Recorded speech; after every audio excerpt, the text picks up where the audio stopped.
Well, hey everybody, I'm John Rethlin with every WWE TLC pay-per-view ranked from worst to best. Why am I not talking about TLC 2019? Because they haven't hyped up a single goddamn match for it and they're 12 days away. So that's why I'm taking a look at the previous 10 years worth of events and figuring out which one I enjoyed the most. Now, I will say as I was ranking this list, that there is one standout match, and in the case of some of the better ones, a few standout matches, and I would love to hear your thoughts in the comments. Please let me know what you thought of this list, which one you thought was best, and also, what do you think of WWE even running a pay-per-view in December anymore if there's 12 days away and not hyping up a single goddamn match? Holy fuck, this is ridiculous. But let's just get right on into it with number 10, TLC 2014. There is a major reason why this one is worse, and I will get into it in just a bit. But you had matches like New Day versus Stardust and Goldust on the pre-show. You had Rusev and Swagger for the U.S. title. Ryback versus Corporate Kane. That was a great goddamn idea, Corporate Kane. I love Kane. He did not need to be Corporate Kane, no matter how entertaining he tried to make it. I did not need to see the big red machine in slacks. You did have the Usos versus Miz and Mizdow. AJ Lee versus Nikki Bella for the Divas Championship. And a match that was at least longer than the Survivor Series match they had, though AJ Lee should have won, but we all knew what they were going to do with Nikki Bella and how she was going to hold on to the championship for a while, but it was what it was. But oh boy, the reason that this pay-per-view is ranked the lowest is because of the stairs match. Rowan versus Big Show. They had tried to turn Eric Rowan babyface. He was part of Team Cena at Survivor Series the previous month, and you're like, okay, crowd's kind of behind him. He's cutting some promos. And then they just completely cut that out from under him and have Big Show beat him. Now, I wouldn't have minded this if it would have led somewhere, but I don't recall. Big Show did win the Andre the Giant Memorial Battle Royal a little bit later, and that was really about it. And Rowan didn't really do anything. Like, not that Rowan's been able to do much of anything in the past few years, but they had a chance here and then just kind of just cut the legs out from under him for absolutely no goddamn reason. Oh yeah, it was a stairs match. It was fucking atrocious. This is when they were just using weapons, like select weapons, chairs, that kind of stuff, and they decided, hey, these are two big lads that can swing stairs, let's just do that. It was fucking stupid. It was so fucking atrocious. If you've ever seen this match, I'm sorry, and if you've never seen this match, just don't. It's bad. It's bad. It's really, really bad. What wasn't bad is Dolph versus Harper in an IC title ladder match, and, you know, Dolph, of course, maintaining the momentum for years and years afterwards, after being the sole survivor at Survivor Series 2014, except he totally fucking didn't. He was back to Jobberville pretty soon after this. And then you had Cena versus Rollins in a tables match, and then you had Bray versus Dean in a TLC match, which I believe was the match where the TV exploded. Remember, you know, when, you know, Dean tried to get the monitor of the TV and everything and explode in his face? That was good stuff, wasn't it? It was meme-worthy, but that's about it. Do you notice how there was no WWE Championship match on this? Oh, that's because Lesnar was the champion. And after winning at SummerSlam and defending it at Night of Champions, he didn't defend it until the Royal Rumble. Yeah, he didn't defend it for 4 months. Great idea there. But yeah, TLC 2014, easily the worst, by far. There's no debate here. And then we get to TLC 2013. A little better. Not much better, but a little better. We had Fandango and Ziggler on the pre-show. That's a good idea. A really good idea. Wasn't a good idea. Kofi versus Miz in a no DQ match. Okay, Truth versus Brodus Clay. Why? Why exactly? And then we had Cody and Goldust versus Show and Ray versus the Real Americans versus Rybacks on a 4-way tag title match. Okay, decent for what it was. We get Big E versus Sandow for the IC title. Sandow, who was the Money in the Bank briefcase holder just 2 months prior and should have beaten Cena and held on to it for a few weeks, the championship, but no, he didn't. And he's dropping to Big E right there. Big E, who had just beaten Curtis Axel for the Intercontinental Championship previously. And then we get AJ Lee versus Natty in a decent match. We get Punk versus The Shield in a 3-on-1 match. Where Punk won. Punk won that, by the way. And Punk has even said, you know, the Shield would look more dominant if they beat him, but they didn't have that happen. And then we had Daniel Bryan versus the Wyatt family in another 3-on-1 match. And then we also had Orton and Cena in the TLC WWE World Title Unification thing, which I was actually at the Slammy Awards just before this, where we hijacked the whole thing. We're cheering for Daniel Bryan and stuff like that, and that was actually a pretty cool moment. But yeah, this in retrospect, nothing really offended me on this show, unlike the stairs match, from the 2014 edition. But this was a very throwaway card, only because Orton and Cena again, and the rest of the card was just, and also 2013, the fall and winter of 2013 for WWE TV was really goddamn lousy. And then we get to the number 8 edition, TLC 2015. Well, it's Sasha versus Becky on the pre-show. Oh my, how far they've come in 4 years. I mean that seriously, because by God, them being on the pre-show it seems unfathomable looking, at them now. At the time, they were kind of doing some weird things with the women and everything and all that. But then we had Rusev versus Ryback. Oh boy, that's something that people wanted to see, right? No, that is not something people wanted to see. Del Rio versus Swagger in a U.S. title match with chairs involved. Chairs, hooray! Del Rio, who would leave the company soon after this because he didn't like how he was being treated. And then we get Charlotte versus Paige. Still piggybacking off the whole, your little baby brother didn't have much fight left in him, did he? That built to Survivor Series. And that was bad. That was bad, whoever came up with it. If it was Charlotte that came up with it, it was a bad idea. If it was Creative came up with it, I don't care who came up with it, it was a bad idea. Mainly because no one gave a shit about this feud. But elsewhere, we did have the Wyatt family versus the Dudleys, Dreamer, and Rhino in an 8-man elimination match. Because Survivor Series being the only time an elimination match occurs, bullshit. But then we had Ambrose versus Owens for the Intercontinental Championship in a decent match. And actually 2 matches that topped it and actually made it a little bit better than the previous 2 editions I mentioned. New Day versus Lucha Dragons versus Usos, ladder match for the tag titles. That was some pretty good stuff.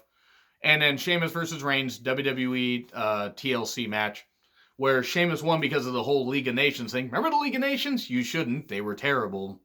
But they stopped him from winning, and then Reigns just went absolutely nuts and actually got cheered for being a badass and tearing people apart.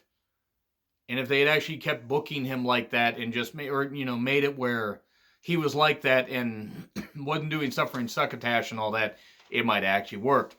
But that was actually pretty good. And so, yeah, those top two matches elevated just a little bit. Now we're getting to a little bit better because we're getting more towards the middle of the list, which is easy to do in a 10 entrant list. TLC 2017 went to October because Clash of Champions was in that December slot. We get Enzo versus Kalisto for the Cruiserweight title. Yeah, that right there probably should have actually ranked it at the bottom because Enzo's Cruiserweight champion was atrocious. Not that Kalisto's Cruiserweight champion was all that great, but at least he was talented. But then we get Sasha versus Alicia on the pre-show.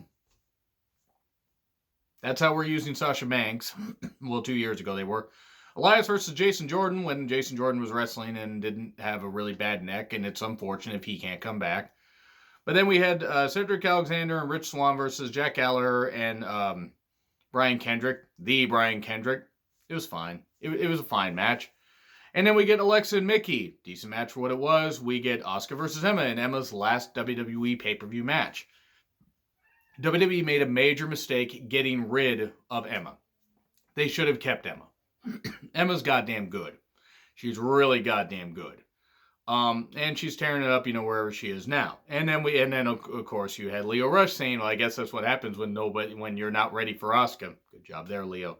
Styles versus Balor because Bray Wyatt was going to be dressed as Sister Abigail but got meningitis or some kind of viral infection. I believe it was meningitis. And Balor faced AJ Styles, which was a much better idea. And it was a really, really goddamn good match. And then we had the main event, which was The Shield, with Kurt Angle subbing in as The Shield's dad because Roman Reigns also got a viral infection, possibly meningitis.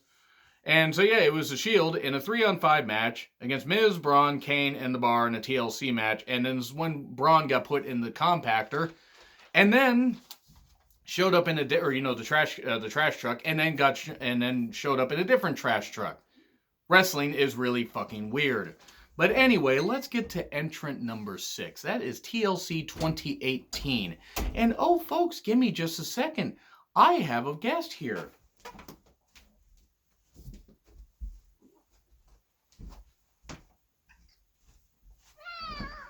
Whenever my producer decides to make noise, he gets brought on camera. By the way, make sure that if you're going to get a pet, check out your shelters, because he's a good cat. Anyway, so let's get on with this. So, TLC 2018. Pretty goddamn fun match. Oh, dare to tail. Anyway, so, yeah, this was a really, really low card in the most recent addition to the TLC lineup. We had the Fabulous Truth, which was Carmella and R-Truth versus Alicia and Jinder, Maha Alicia.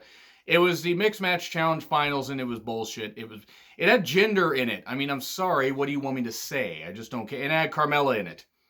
At least Truth is entertaining, and Alicia actually has a really good Northern Lights suplex and an axe kick. But that was there. And then we had Elias versus Lashley in a guitar ladder match. That was something that actually happened when they had Elias turn face. And apparently Elias is back to being a face on SmackDown, which actually wouldn't be a bad idea.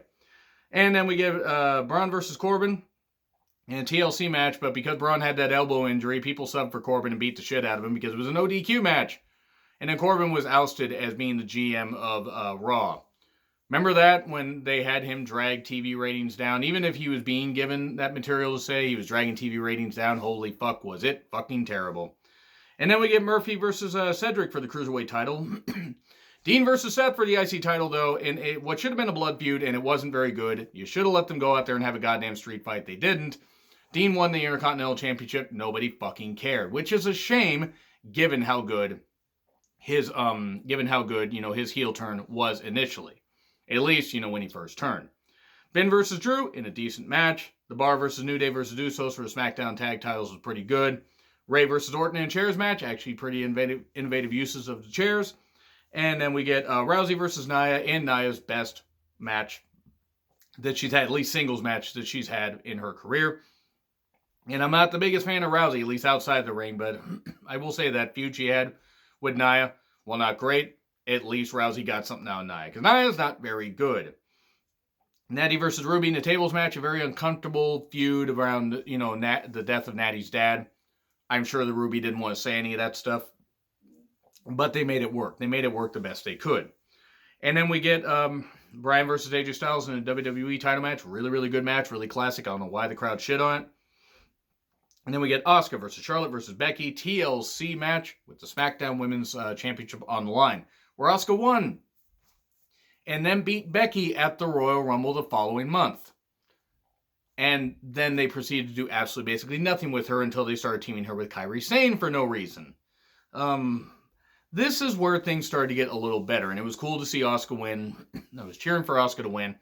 But the card overall was just average, though there were some standout matches. And now we get to TLC 2016, where we had, and I'm not even kidding, this is a 10-man tag on the pre-show. Apollo Crews, American Alpha, the Hype Bros versus Hawkins, the Vaudevillains, and the Ascension. Remember the Vaudevillains? Remember when Simon Gotch buried Enzo? Remember when YouTube kept putting that up for the whole for anybody that clicked on a wrestling-related video? It's fucking shit. But yeah, that match happened. It was what it was. It wasn't anything special. We have Nikki Bella versus Carmella, no DQ match. Look, I shit on Nikki Bella a lot as far as, the fact she never deserved to have the championship as long as she did. I will say her feud with Carmella was okay. It was what it was. And at least it kept her away from the championship. Both of them, that is. And Carmella should have never been champion either, but I digress. We then had Bray and Orton versus Slater and Rhino for the SmackDown tag titles, where Orton and Bray won. Corbin versus Kalisto in a chairs match, which was okay. Was what it was. Becky versus Alexa in a tables match with the SmackDown Women's title on the line. This was pretty good.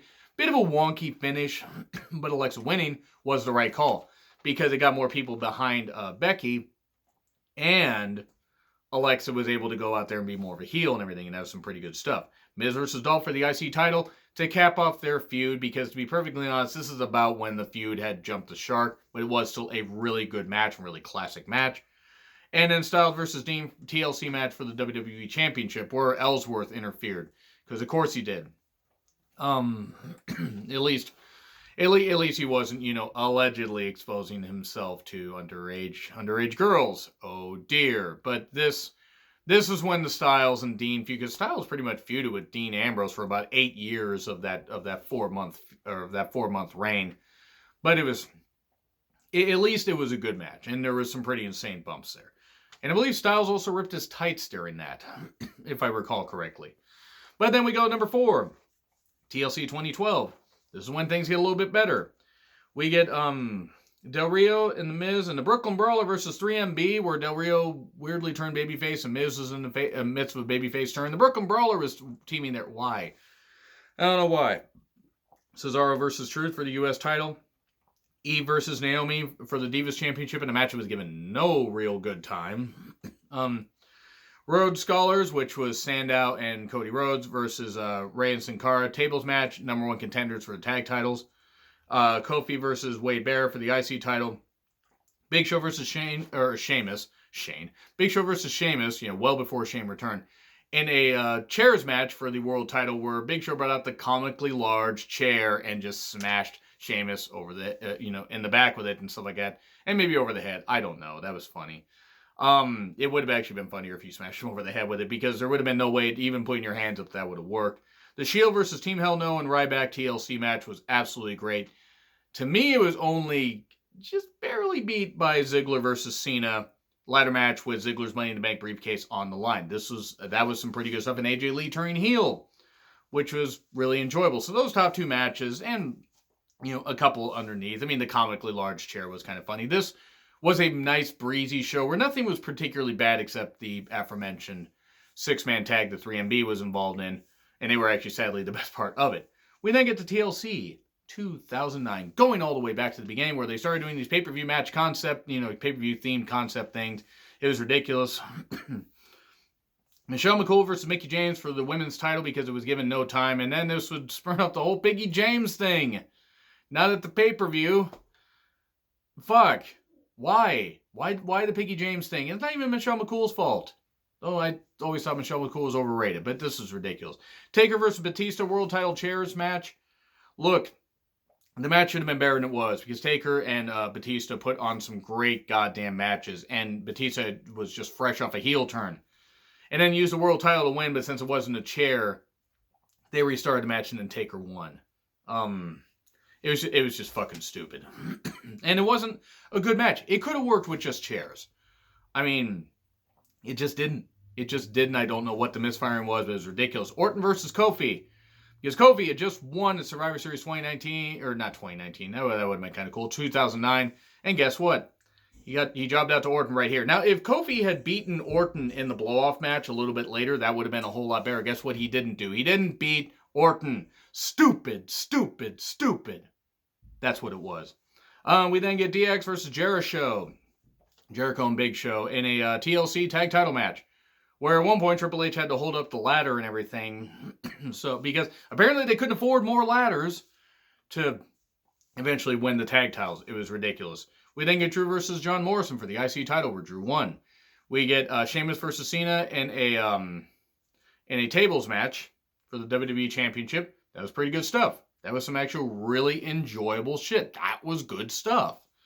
And then we get Christian and Shelton for the ECW title in a ladder match, which is actually, to me, the best match on the goddamn show. Yes, the finish to Sheamus and Cena was a little bit wonky, but it was what it was. It was a little silly. But that Christian Shelton Benjamin match capped off, I believe started off, what was a pretty damn good pay-per-view. And then we go number 2, TLC 2011. So you can figure out which one by, process of elimination is number 1. But this was pretty good stuff. Summer Punk, all that stuff and everything, that was kind of blown through really quickly. Punk had lost the title, won the title back and everything, and they were trying to rebuild his momentum. But they did have Sheamus versus Swagger in a match that was okay. Beth versus Kelly Kelly for the Divas Championship. Why Kelly Kelly was ever a champion, I have no idea. Air Boom, which was Evan Bourne, Matt Sydal, and Kofi versus Primo and Epico. Primo and Epico, thankfully, were released from the company. Finally, because they managed to mainly get paid for just basically sitting around. And then Big Show versus Mark Henry in a chairs match. And then Bryan's cash-in followed right after that, because Bryan cashed in and won the world title. We then get Cody versus Booker for the IC Championship. I want to apologize, by the way, for my voice if it's a little bit shot. It has to do with the weather change and stuff like that, so I do apologize. But yeah, Cody versus Booker for the IC Championship. Really odd that Booker came back. It was Cody facing some legends and stuff like that. It was a little bit weird, but it wasn't a bad match. Orton versus Barrett in a tables match. We knew how this one was going to end. Triple H versus Kevin Nash sledgehammer ladder match. If you thought, and I thought that match was going to be any good, I would have actually laughed at you, and then I would have laughed at myself for ever thinking that. But it was actually pretty damn good and pretty damn enjoyable. Yeah, they moved slow and everything, but that's because Nash's quads were freaking shot, his knees were shot, and Triple H climbing a ladder at that stage of his career is a bad idea. But it was actually a pretty good match. Wasn't great, but it was a pretty good match. Ryder versus Ziggler for the U.S. title, where Ryder finally got the momentum behind him, all the momentum, and he won the championship, and he had a long run for about 6 weeks, and then they had him job out. I don't even think it was 6 weeks. That's really fucking sad. He got himself over, and therefore he got his ass buried soon after winning the championship. I just don't get it. And then a WWE TLC match, a WWE title TLC match is CM Punk, Miz, and Del Rio. Pretty good stuff. Del Rio injured his groin, and then would injure his shoulder afterwards and be gone for a few months. And Punk won, thankfully. And now to finish up TLC 2010. This one ain't going to take very long because Santino Kozlov versus Slater and Gabriel was about the only bad thing. Besides Cena versus Barrett in a chairs match, which was the burial of Wade Barrett. It was the burial. Don't tell me that it wasn't. This fucking bothered me. This will always bother me because it was a goddamn atrocious burial. But it was what, because they didn't care about Wade Barrett at that point. They'd already killed off the Nexus SummerSlam 2010. They'd already killed off Wade Barrett's momentum when he didn't win the championship at Survivor Series. And then all that, and it was just ridiculous. It was stupid. However, you had Miz versus Orton for the WWE Championship in the tables match. Pretty good match. You had Beth and Natty versus Lay Cool in a tables match. Pretty good stuff. Ziggler, Kofi, Swagger in a ladder match for the IC title where it looked like all the men got killed. I believe Swagger even may have hurt himself there, landing on his arm. But this was good stuff. Another ladder match, Morrison and Sheamus, #1 contenders match where Sheamus had just become king of the ring, and guess what? Morrison beat him and went on to face Miz at the first Raw of 2011 for the WWE Championship in a Falls Count Anywhere match, and it was actually a pretty good match. And then you had Edge, Kane, Rey, Del Rio, TLC, World Title Warfare, which I enjoyed. I know some people are down that match, but it was the Rey, Del Rio feud, Kane-Edge feud, and it was absorbed together with some good stuff. It was a bit of a weird way to end Kane's world title reign, but still, I enjoyed it. So that's really where I'm going to end this list right here. However, one more thing, I'm going to bring the guest back on.